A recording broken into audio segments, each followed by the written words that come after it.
Leuk dus luistert naar mijn voorlaatste blog. Mijn tweede reis alleenig. Waarom naar Pij?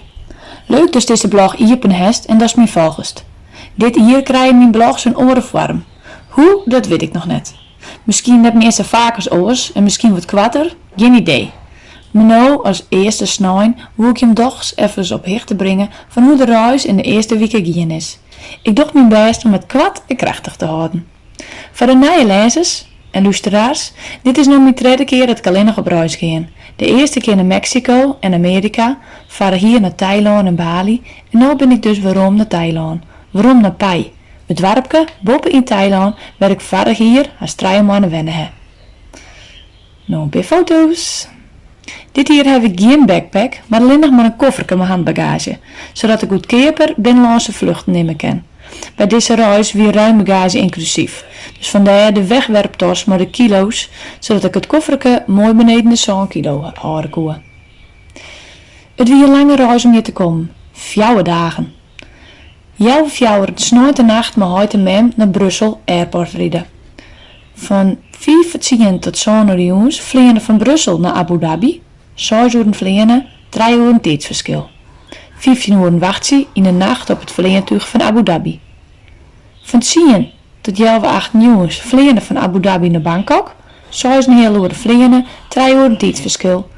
Doe een nachtje Bangkok en de orendag van de ene kant Bangkok naar de andere kant. Dat kost me verdorie wel 4 uren. 20 uur 8 nieuws tot jou van Johan Moas, 13 uur nachttrein van Bangkok naar Chiang Mai. Doe weer 4 uur wachtje en jou het waan in het busje van Chiang Mai naar Pai. 3,5 uur terug 700 hierspelbjochten. Welcome home, zat zo wat zei. Daar weer een foto. Het grootste avontuur van de reis zelf. Eigenlijk is de hele reis geweldig gegaan. Alles ging soepel. Het sliepen in de 15 uur op het vliegveld weer net zo'n succes, maar klaar. Ik hier daarna in het tweede vliegtuig het grote geluk dat ik twaast woon naast me vrij hier. Ik ga hier dus lekker gebruik van maken en ik ga lekker uit waslijn en koest. Het enige wat wel even mijn hart op hals slaan liet, wie doe ik in Bangkok na een nachtje sliepen op waar weer naar de andere kant Bangkok.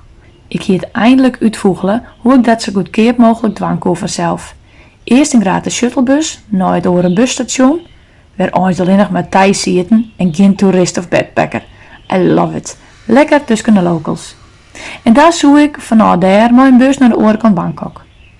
Ik zit in die bus. Zal even de tijd checken. Boesen. Toske? Waar is mijn mobiel? Ik hoefde net lang te zieken, want ik wist voor zeker dat ik hem net in een koffer of tas die in hier. Ik ging hem heel tijd in de hand houden of in mijn nieuwe heuptaske. Wat ik heel mooi vond, en best wel grutsko ben, is dat ik me realiseerde, achteraf, dat ik compleet oors op deze situatie reageerde als in het verliezen.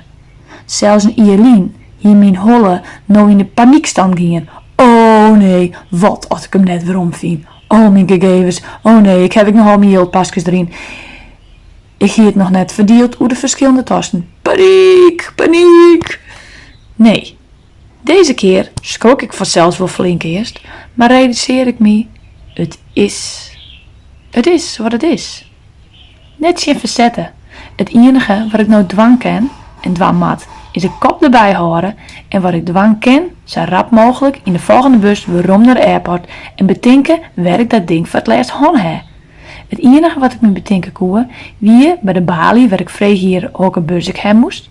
En oors kon het nog bij de wc wezen, waar ik nog wat wetter in mijn hier die en hier doe ik voordoen. En toen botste er een vrouwtje me op, dus misschien luider daar. Gelukkig hier de 3 tij die bij mij in de bus zitten al snel in de gaten dat ik wat miste. En mijn handen en voeten hebben ze me geholpen om me weer op een goede bus weer om te zetten. Super lief. Doe weerom op de airport, draven naar de balie.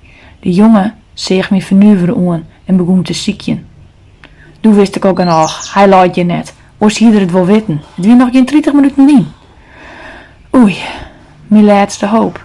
De wc. Hij moest bij de kraan lezen, dat kon het oors. En nou hoop je dat een eerlijk persoon hem voen het. Bij de wc's aankwam, nee het. Oef, Nou zonk me de moed wel even in de squon. Want nou hier ik een grote probleem. Onjaan bij de politie en bla bla bla. Plus ik hier geen geld en geen paskes.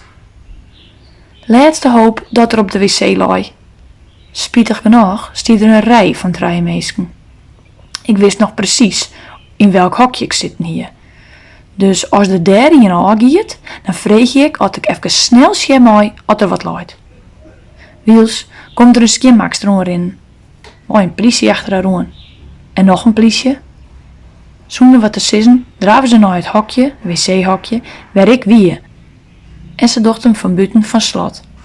Ik raap gelijk, did you find my phone? De mannelijke politieman wenkte mij liek dat ik komen mocht. En mijn handskontjes om pakken ze mijn mobiel. En moest ik haar zien dat het mijn mobiel wie. Ze diende krek alsof het een bom wie. Wielst ik God dankte dat ik hem waarom hier. Ik wie blied als een ben. Waat ik er bij de politie op een foto zetten. En toen hier moest ik nog mijn paspoort. Moest die direct nog bijkomen en op een foto. Nou ja, prima jongens. Ik heb niks misdienen. Elke keer heb wel eens wat vierde. Oh, wat een geluk. Blied en dankbaar dat ik wie. Ik heb de komende uren mijn big smile op elkaar broen en vanzelf gelijk paskes en sa verdeeld op verschillende plakken.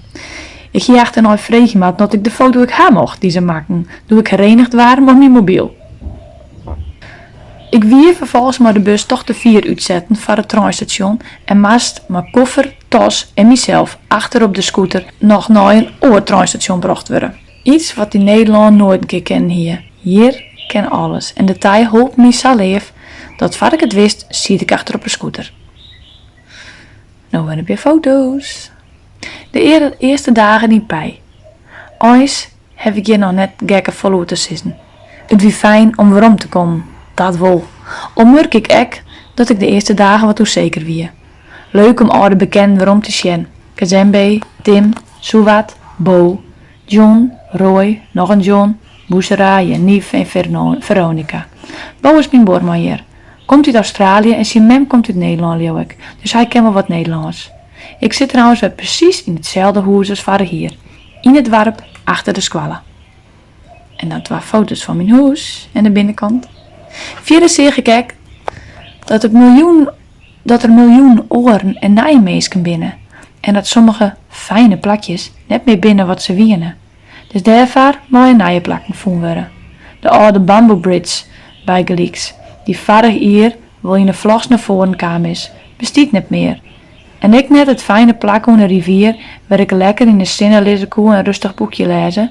Het is nou niet eens privéterrein worden. Maar de Saturday Market is juist groeit en weer super gezellig juster. Joet zal ik naar een ceremonie van Kazembe, die hij organiseert voor vrienden en bekenden, om de Mexicaanse Day of the Dead te vieren, oftewel de Dag van de Deden vieren. Zoals in Nederland de meesten bedenken die het alroende hier verstaan binnen. Ik ben benijd. Nou, dat wie het. Knap ding toch? Net zo lang. PS, oh ja, ik heb 2 huisdieren die bij mij wennen. En dan kwam ik juist erachter, doet ik tussenkaan. 2 peer grote eigen gluren miljoen. Geen idee als ze bieten kennen. En dat zal ik nog, de landlady, nog even een vreetje uit elkaar zag. Ik heb ze nog net goed op een foto, dus die hoorde je om dat te goeden. Oetjen!